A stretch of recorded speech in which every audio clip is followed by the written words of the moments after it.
il y a beaucoup de gens qui trouvent que l'enseignement I Am, c'est comme trop superficiel parce que c'est de parler de la présence divine en nous, de qui elle est, de ce qu'elle peut faire et de comment en décrétant on peut mieux connaître et mieux se rapprocher de la partie divine à l'intérieur de nous. Mais quand on pense que c'est trop superficiel, à mon avis, c'est une erreur. Et c'est une erreur que j'ai faite dans le passé. Parce qu'on sous-estime l'importance de la présence divine en nous pour nous aider à nous habiter et à nous illuminer et à faire en sorte qu'on va comprendre toujours plus profondément la lumière que l'on est, que nous sommes.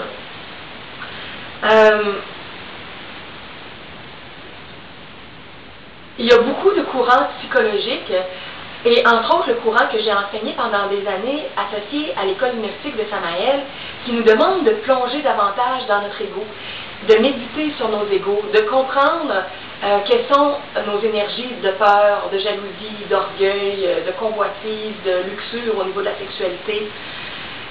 Mais quand on entre dans le face-à-face avec l'ego, on baisse beaucoup nos vibrations et on est dans une vibration qui attire davantage ce même genre de vibration-là, et c'est difficile de capter la présence divine qui est plus haute. L'enseignement des maîtres d'ascension nous fait transformer aussi notre présence, pas notre présence, mais notre nature plus égoïque, notre nature plus humaine, notre moi plus humain, notre moi externe, ce qui est moins notre énergie interne profonde, mais en restant dans une énergie plus lumineuse. Et c'est toujours dans des vibrations que je trouve qui sont plus joyeuses, plus positives. Et au bout du compte, je réalise que j'aime mieux cette façon-là de faire que par la confrontation directe avec nos propres égos. Je me dis aussi que c'est possible que je me trompe, puis que dans X mois, X années, je vois les choses autrement, puis je revienne à certaines choses du passé. Mais actuellement, dans ma façon de le comprendre, c'est un chemin plus direct pour se connecter aux énergies divines qui nous habitent et qui peuvent nous permettre de comprendre en profondeur des choses qu'on a besoin de comprendre.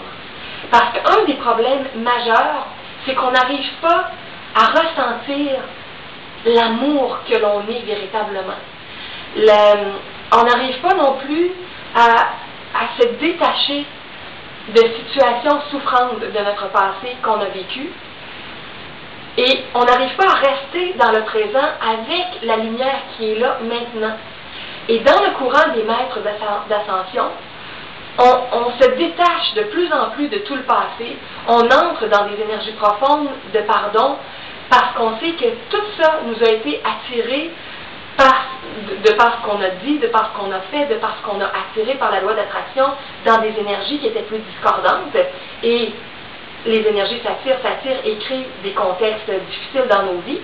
Mais si on revient à une énergie harmonieuse, par cette harmonie, par cet amour, par la loi d'attraction qui va attirer davantage d'harmonie, on crée des nouvelles situations. Alors, plus on est capable de rester dans des belles vibrations, plus c'est ce qu'on va attirer.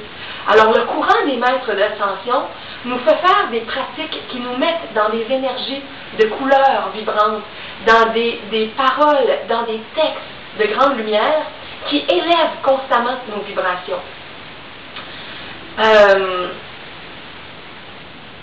Donc, c'est loin d'être superficiel. C'est très profond parce que ça nous aide à comprendre ce dont on est vraiment capable.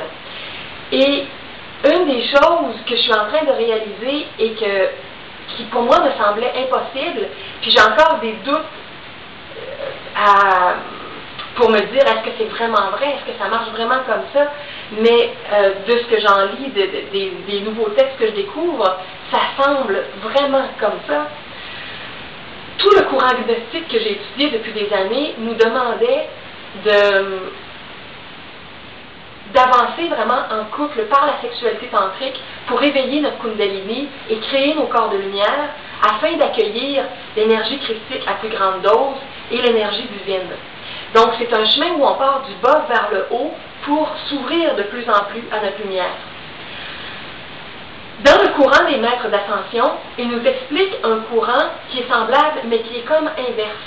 Au lieu de partir de pratiques tantriques que l'on fait en couple, on part d'une ouverture du cœur, d'une ouverture mentale, d'une grande ouverture intérieure qui fait en sorte que notre canal intérieur s'ouvre pour que la présence divine vienne nous ramasser, vienne nous habiter, vienne nous redonner notre puissance originelle. Et il n'y a rien qui peut empêcher la lumière de passer si on s'ouvre véritablement, si on s'ouvre à la grâce, si on s'ouvre à l'abondance divine.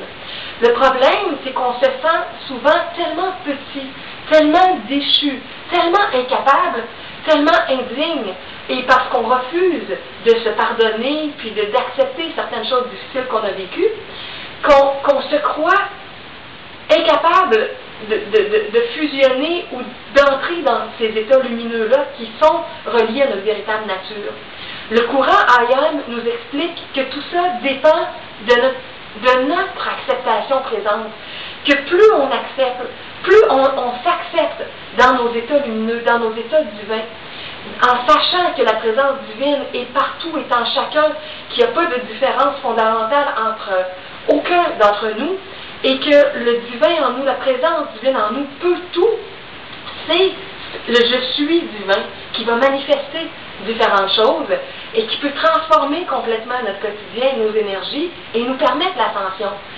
Alors, Saint-Germain explique, entre autres, que c'est important de ne pas gaspiller nos énergies sexuelles, de la même façon que je l'explique depuis des années avec le courant tantrique, parce que la dilapidation de nos énergies sexuelles, c'est une fuite énergétique, puis dans cette énergie-là, on perd la force, du courage, de la foi, des énergies précieuses qui sont lumineuses, qu'on laisse sortir de nous et qui nous rendent plus faibles.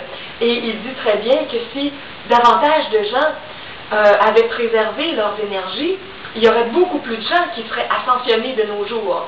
Donc, c'est important de faire des changements dans notre vie au niveau de l'énergie sexuelle, mais ce n'est pas indispensable, selon cet enseignement-là, d'être en couple dans le tantrisme, parce que si la purification se vit au niveau du cœur, du mental, de tous les gestes et paroles à tous les niveaux dans le quotidien, l'énergie lumineuse va tellement entrer à l'intérieur de nous, parce que les comportements plus mécaniques, plus répétitifs disparaissent de plus en plus, la lumière entre et l'ombre disparaît. Quand on allume la lumière dans une pièce, il fait clair.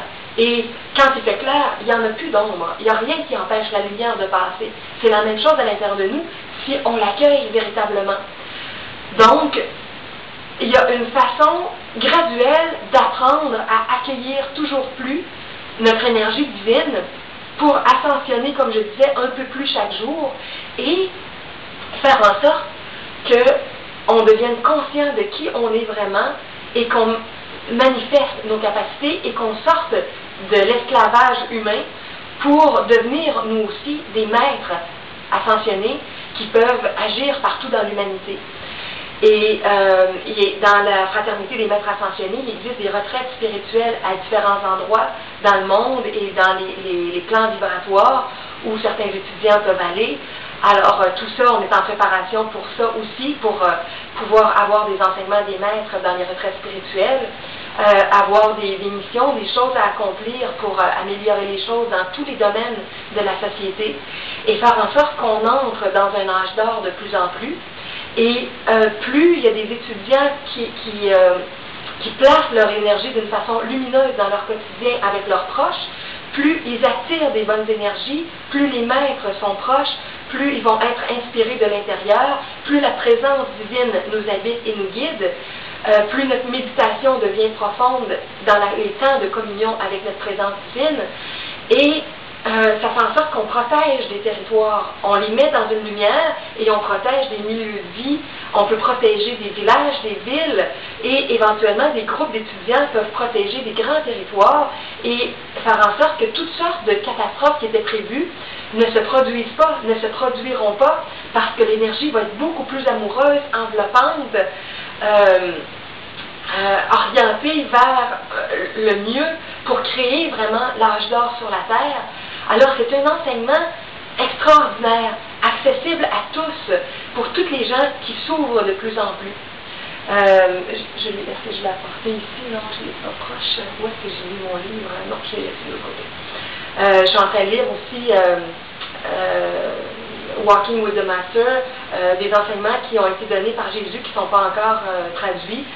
C'est très très beau aussi, puis toute l'importance du Christ à l'intérieur de nous, comment il explique que la deuxième venue du Christ, c'est au départ le Christ en chacun de nous, que de plus en plus d'êtres sentent qu'ils ont le moi christique, qu'ils ont la présence christique à l'intérieur d'eux, et quand on va être de plus en plus nombreux, ça va être la descente de l'énergie christique massive sur la Terre. Et l'importance de former des petits groupes dans l'enseignement I Am, dans l'enseignement Je suis, là où on est, dans nos villages, dans nos villes, et que les maîtres peuvent intervenir dans chacun de nos groupes pour nous aider. Alors, je vais vous reparler dans les temps à venir de tout ça. C'était une introduction que je voulais vous donner. Je vous souhaite de très belles découvertes avec cet enseignement-là de lumière qui est formidable, et au plaisir de s'en parler davantage dans un prochain vidéo, ou si vous communiquez avec moi par courriel à juliedemontréal@gmail.com.